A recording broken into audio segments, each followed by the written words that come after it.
Hello friends, आपका स्वागत है टेस्ट आईक्यू में। इस वीडियो में हम डिस्कस करेंगे रेफ्रिजरेशन एंड एयर कंडीशनिंग के कुछ न्यूमेरिकल क्वेश्चन। और जैसा कि आप जानते हैं, ये हमारी सीरीज चल रही है जिसमें हम 1000 टोटल न्यूमेरिकल डिस्कस करेंगे। ये हमारा 8वां वीडियो है। तो चलिए शुरू करते हैं। और मैं यही चाहूँगा कि वीडियो को पॉज करके हर एक न्यूमेरिकल खुद से अटैम्प्ट ज़रूर करें। यदि आपको नहीं आता है तब आप आगे कंटिन्यू देखना है, और यदि आता है तो भी आपका रिवीजन हो जाएगा। A water heat pump abstracting 10 kilowatt of heat from the atmosphere require 2 kilowatt of power input. The COP of heat pump is। देखिए, ये क्वेश्चन जो है थोड़ा सा कंफ्यूजिंग है, क्योंकि इसमें ज़्यादातर स्टूडेंट जो है गलती करते हैं। और यहाँ पे जो 4 ऑप्शन दिए गए हैं, इनमें एक तो गलत है और एक सही है। तो ज़्यादातर स्टूडेंट गलती करते हैं, इसलिए मैं चाहता हूँ कि सभी के सभी एक बार इस क्वेश्चन को ज़रूर एक बार अटेम्प्ट करें, फिर आप सॉल्यूशन देखें। और जिसने भी गलती की है वो एक बार कमेंट करके ज़रूर बताना। यदि यहाँ पे गलती कर दोगे तो एग्ज़ाम में आपकी गलती नहीं होगी। देखिए, यहाँ पे बात हो रही है हीटिंग पंप की। तो हम डायग्राम बनाते हैं, उसके बाद में सॉल्यूशन देखेंगे तो हमारे गलती नहीं होगी। देखिए, मान लो ये हमारा हीटिंग पंप है। ये हीट एब्स्ट्रैक्ट कर रहा है कहाँ से? एटमॉस्फेयर से। जैसे मान लो ये हमारा जो है लोवेस्ट टेम्परेचर है, टी लोवेस्ट। देखिए, कोई भी इंजन हो, हीट पंप हो, वहाँ पे एक दो रिजर्वोयर होंगे, जहाँ पे एक हायर टेम्परेचर रिजर्वोयर, एक लोअर टेम्परेचर। अब और कोई भी जो वर्क एब्जॉर्बिंग डिवाइस होगी रेफ्रिजरेशन में, वो हमारा वर्क जो है कंज्यूम करेगी। अब यहाँ पे आप ध्यान से देखेंगे, हीट एब्स्ट्रैक्टिंग 10 किलोवाट, तो यहाँ से करेगी heat abstracting 10 kilowatt from the atmosphere require 2 kilowatt of power input.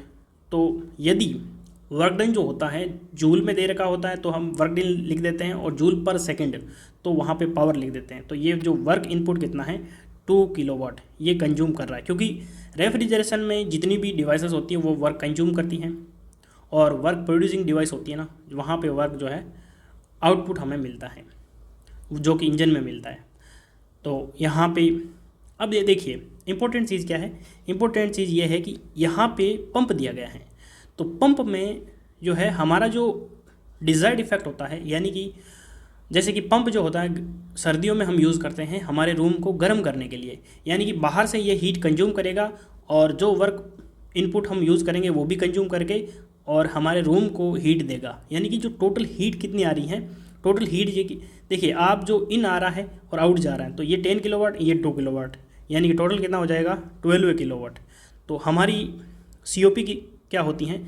COP हमेशा ध्यान रखना, COP होती हैं desired effect upon work input.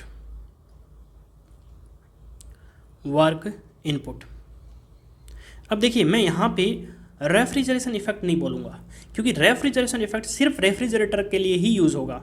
Desired का मतलब है यदि रेफ्रिजरेशन होगा तो ये हमारा डिज़ायर्ड इफेक्ट हो जाएगा, और यदि हीट पंप है तो ये हमारा जो है डिज़ायर्ड इफेक्ट होगा। यानी कि हीट पंप में हायर टेम्परेचर डिज़ायर्ड इफेक्ट, और रेफ्रिजरेशन में लोअर टेम्परेचर जो है डिज़ायर्ड इफेक्ट होता है। तो यहाँ पे हमारा जो डिज़ायर्ड इफेक्ट है वो कितना हो जाएगा?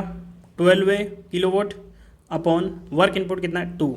तो हमारी कितनी COP आ जाएगी? 6, जो कि ऑप्शन सी में दिया गया है। अब स्टैंडर्ड रोंग क्या है? ज़्यादातर स्टूडेंट क्या करते हैं, हीट पंप एक्सट्रैक्टिंग 10 किलोवाट, तो हीट एब्जॉर्ब कर रहा है, और वर्क इनपुट कितना है? 2, तो 10/2 यानी कि 5। ये जो 5 ऑप्शन है ये स्टैंडर्ड रोंग है, स्टैंडर्ड रोंग, ये ध्यान रखना। ज़्यादातर स्टूडेंट यही गलती करते हैं, क्योंकि जो COP होती हैं वो हमारा पंप जो होती हैं वहाँ पे T higher upon T higher minus T lower, ये COP होती हैं हीट पंप की। और यदि हम COP ऑफ रेफ्रिजरेटर की बात करेंगे तो यहाँ पे T lowest upon T highest minus T lowest, ये रेफ्रिजरेटर की होती हैं। ये दोनों में आपको डिफरेंस पता होना चाहिए। अगला क्वेश्चन देखते हैं। 500 kilojoule of heat is removed from a cooled space in a reverse Carnot cycle refrigerator by an evaporator by refrigerant -23 degree Celsius. The change in entropy of the refrigerant is. देखिए, यहाँ पे reverse Carnot है, तो reverse कोई भी cycle होगा वो refrigerator की तरह वर्क करेगा। और change in entropy delta S, change in entropy, इसका फॉर्मूला होता है डेल्टा एस बराबर D Q upon T. D Q यानी कि चेंज इन हीट, तो हीट कितनी रिमूव कर रहा है 500 किलो जूल, तो 500 kilo joule upon temperature, temperature कितना है -23 डिग्री सेल्सियस। टेम्परेचर हमेशा हमको किस में लेना है, केल्विन में, तो -23 + 273, तो ये हमारा हो जाएगा 250 केल्विन। तो यहाँ पे 250 आ जाएगा, तो डेल्टा एस बराबर कितना आ जाएगा 2। अब ये डी क्यू किस में दे रखा है, किलो जूल में, और ये किस में, केल्विन में, तो किलो जूल पर केल्विन, तो 2 किलो जूल पर केल्विन। तो यहाँ पे हमारा जो आंसर है वो ए करेक्ट हो जाएगा।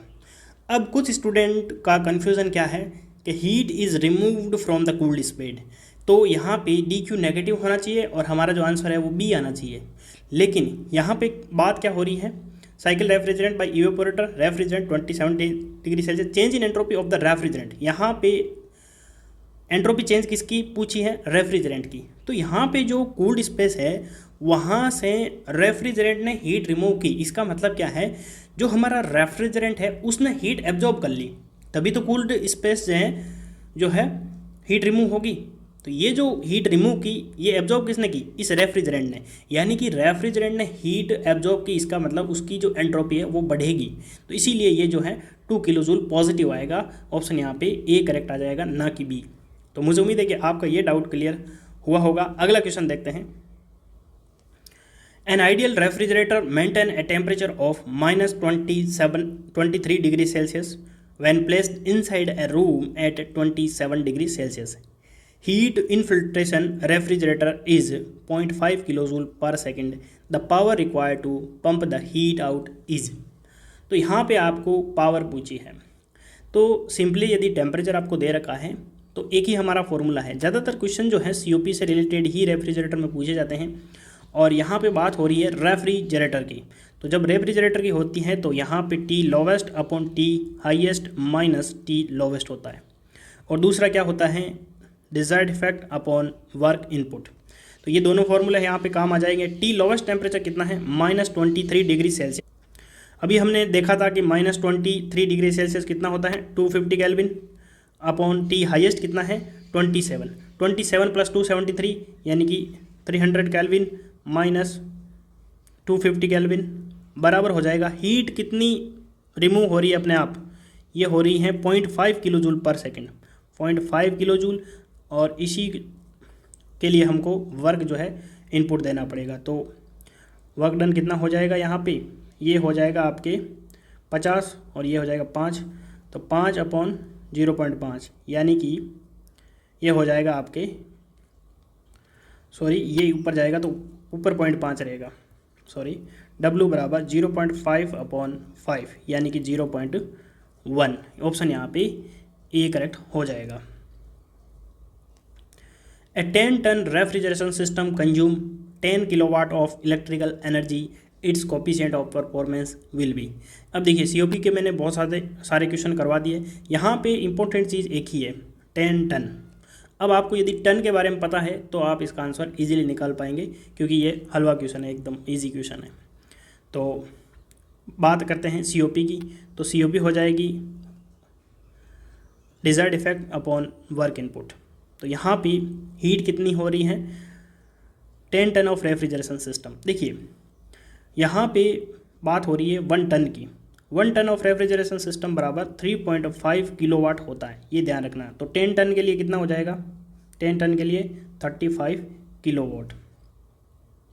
1 ton of refrigeration system, 1 ton क्या होता है, इसकी डेफिनेशन मैं बहुत बार पिछले वीडियोज़ में बता चुका हूँ। यदि आपको वो पुराने वाले वीडियो देखने हैं तो प्ले लिस्ट में जाइए, वहाँ पे रेफ्रिजरेशन के अंदर आपको मिल जाएंगे।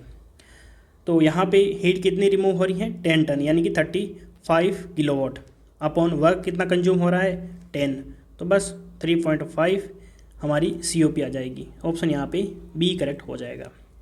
ये आपको ध्यान रखना है, एग्ज़ाम में क्वेश्चन पूछा जाता है।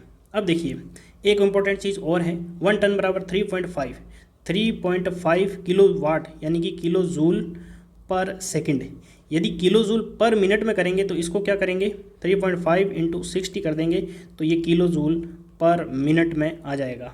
तो ये कितना आ जाएगा, ये आ जाएगा आपके 54 30 3 और 36 18 और 21 यानी 210 किलो जूल पर मिनट।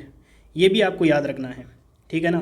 210 किलो जूल पर मिनट, मिनट में पूछे तो 210 किलो जूल, और यदि आपको 1 टन डायरेक्ट किलोवाट में पूछे तो 3.5। ये बहुत बार दोनों क्वेश्चन आए हुए हैं, 210 वाला भी और 3.5 वाला, इसलिए मैं आपको बार बार बता रहा हूँ। अगला क्वेश्चन देखते हैं। 2 reversible refrigerator are arranged in a series and their COP are 4 and 5 respectively. The COP of composite refrigeration system would be। यदि आपको डायरेक्ट फॉर्मूला पता है तो ही इस क्वेश्चन का आंसर कर पाएंगे, और फॉर्मूला पता है तो ये बिल्कुल ही सिंपल क्वेश्चन हो जाएगा, बाकी इसमें कुछ है नहीं। COP of composite refrigeration system, तो कंबाइंड जो है हमारा रेफ्रिजरेशन सिस्टम होगा उसकी COP का यदि फॉर्मूला आपको याद रखना है तो COP of 1 into COP of 2 divided by 1 plus COP of 1 plus COP of 2। देखिए ये फॉर्मूला नीचे दोनों में ही प्लस है, ये ध्यान रखना। तो कितना है 4 इंटू 5 अपॉन 1 प्लस 4 प्लस 5, तो ये कितना हो जाएगा 5 चौके 20 अपॉन 5 4 9 1 10, यानी कि कंबाइंड COP कितनी आ जाएगी 2 आ जाएगी। तो ऑप्शन यहाँ पे बी करेक्ट हो जाएगा। अब ये कंबाइंड COP का फॉर्मूला आपको याद रखना है, बहुत ही ज़्यादा इम्पोर्टेंट फॉर्मूला है।